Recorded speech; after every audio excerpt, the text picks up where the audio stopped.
story. So the next one is from Sakugawa no Kunsho. I've been talking about the combination before this year, and then about the from here, you know, the ufuzukui, the large scooping, and over here. So you move back the front board into a musubidachi or chokuritsu. Alright, I prefer musubidachi, it's just a better standpoint. And you have the bow in front of the chest. Alright, and then you look at it as if you're gonna aim at somebody. You make a serious face. And then basically what you do is you step over to like a bensoku or however you call it in your school. And then you slide in and you thrust and go back into this position. You slide, step over, slide in, thrust, back.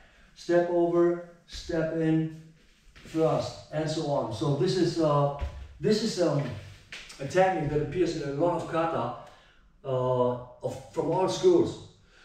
So you see it in Matayoshi Kuburu, you see it in Taiwan Kuburu, you see it in all sorts of Okinawan Kubujutsu schools, and so it's important. Naturally and obviously, every school has a certain way of doing it. For example, in some Taiwanese dojo, they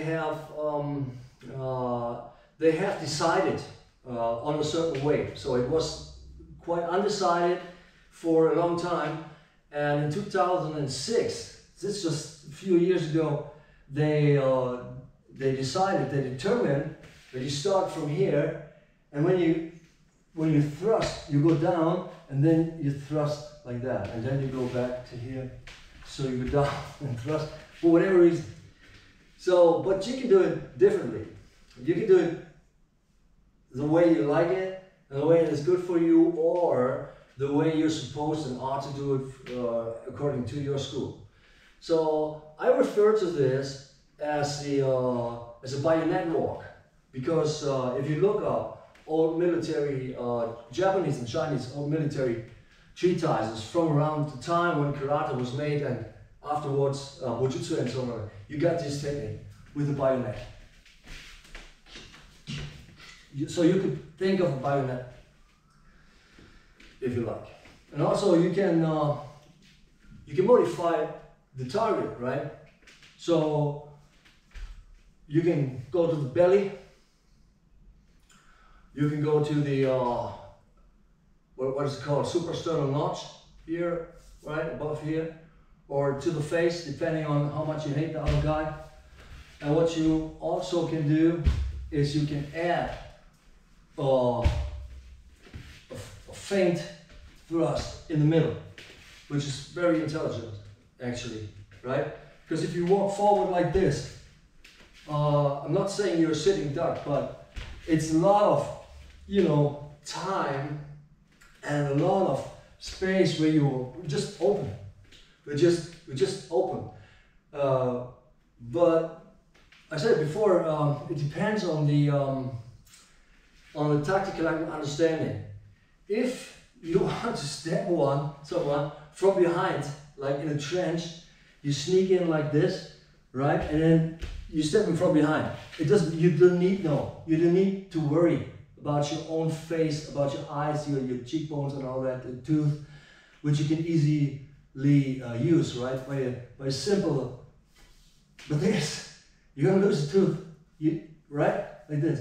So, but if you want to sneak in on somebody from behind, maybe it's a hawk, right? Okay, let's not be so brutal. Let's say, okay, it's a hawk, and it's somewhere up there, and then you thrust it like this. Anyway, so you can try this. Try step over, thrust, push back, step over, thrust, no, thrust. And as long as you can shuffle this, and some people do this, so you can do it for an hour in a telephone cell, right? Today there are not so many telephone cells anymore, but you can shuffle it, or you make you do it as a walk, like down the gym and back for your Kihon. And of course, you don't need to have any of these specifications that are artificial anyway, and are very recent modifications, and we don't know the reasons. They're not tactical, obviously. So it doesn't matter. So, and use the face strike. Because if you're approaching someone, you want a reaction, right? And when your final strike is low, you want to feint higher.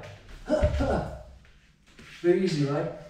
So, the other guy has to think about it, has to react, right? Or, and if you want to aim high, you just go, you just feint low, right?